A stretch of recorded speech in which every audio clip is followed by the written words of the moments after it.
Happy day, folks. I've got a credit score of 850. What does that mean? How is it calculated? And what can you do to improve your credit score? Let's talk about it on today's episode of The Road Program.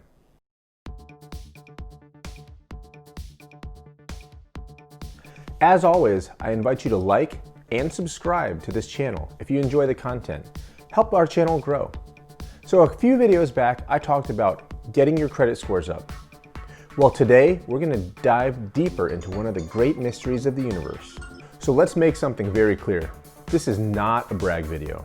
And if you're watching this channel, then according to my YouTube metrics, you're way younger than me. But you're showing more interest in your finances and your career than I ever did at your age.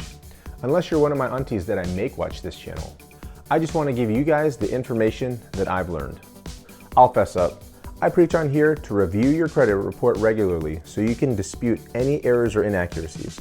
Well, it had been a while since I took a look at my credit, and when I logged in, I noticed it was at 850. That's rarefied air. Only 1.5% of people in the United States have that perfect credit score. And like I said, I'm nothing special. I just keep grinding away at the best practices that we're going to talk about in today's video.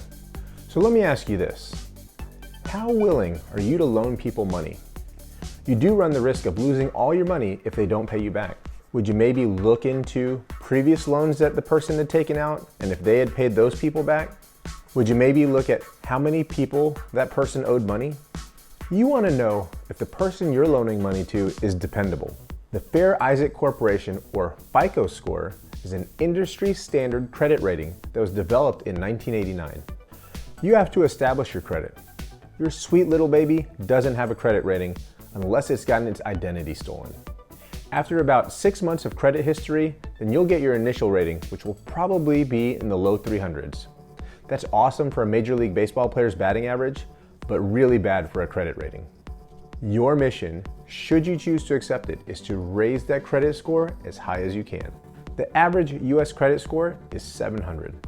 Here's a breakdown of the credit score spectrum, and depending on what score you're at, how lenders look at you. You can't define me by numbers, man. Well, here's 5 reasons why you can be defined by the numbers. Number 1, think about home loans. Most likely, the biggest purchase in your adult life is going to be your home. The amount of money that you're going to have to put down on a home and the interest rate that lenders are going to give you is based on your credit. Lousy credit could cost you hundreds of dollars a month extra on your mortgage. If you aren't ready to buy a home yet and you're looking to rent, it can still come into play. Landlords can see your credit score, and that weighs into their decision of who they're going to rent to. Have a lousy credit score? Maybe you're not getting that place that you really want to move into. Need a large chunk of money now, i.e. a loan? Lenders are going to look at that credit score. That's whether you're going to get the loan in the first place and your interest rate of how much you're paying back. Your insurance rates. Yep. Your home insurance, car insurance, other insurance, they're going to take a look at your credit score. And finally, potential employers. Yes, potential employers can take a look at your credit history. Kind of a gray area, and not everybody agrees that that should influence whether or not they hire you, but they're looking for the right person to join their team. Let's take a look at how your credit score is actually calculated. All right, so here we go. We're into my profile. If you see the FICO Score ingredients, you look, payment history is 35% of your score. Amount of debt is 30% of your score. So just those 2 factors alone are 65% of how your score is calculated. If you manage those 2 pieces, then you can drastically raise your score within even a month or 2. Also take a look at length of credit history for 15%, amount of new credit for 10%, and credit mix, which is 10%. All right, so let's get in here and take a look at payment history. Payment history is the biggest impact to your FICO score. Obviously, if you have any late payments, missed payments, that's going to severely impact your overall credit rating. You want to make sure you're paying your bills on time. The second biggest impact to your credit score is your amount of debt. Okay, and the amount of debt, there's a few different factors here. They look at the percentage of your revolving balances that you use. So if you have a $100 credit limit and you're using $90, that's negative.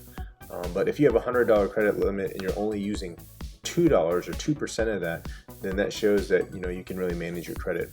They also take a look at the number of accounts with balances, at your total balance. Okay, so they calculate those numbers together, and that spits out 30% of your credit score. To a smaller degree, your length of credit history comes into play. So if you've just established your credit, then this 15% is not going to be a good number for you. But the longer that you go, including the age of your oldest account and the average age of your accounts, which for me is 19 years for my oldest account, and my average age of accounts is 10 years and 8 months. So just keep those accounts open, and this score will steadily improve. Your amount of new credit is a smaller impact as well, only 10% of your overall credit score, but this takes into account the age of your most recently opened account, which is for me over 2 years, and the number of recent inquiries into your credit report. So the last 10% of your credit report is made up of the credit mix. So it looks at a few different things here, the number of revolving accounts that you have, installment loans including mortgages that you may have, and bank issued credit card accounts. The newer that your credit history is, the less information is there, and the more that this will impact your score. But as time goes and you develop more of a credit history, this will become less and less of a factor. So remember, establish your lines of credit. If you don't have a credit card, go out and get a good credit card.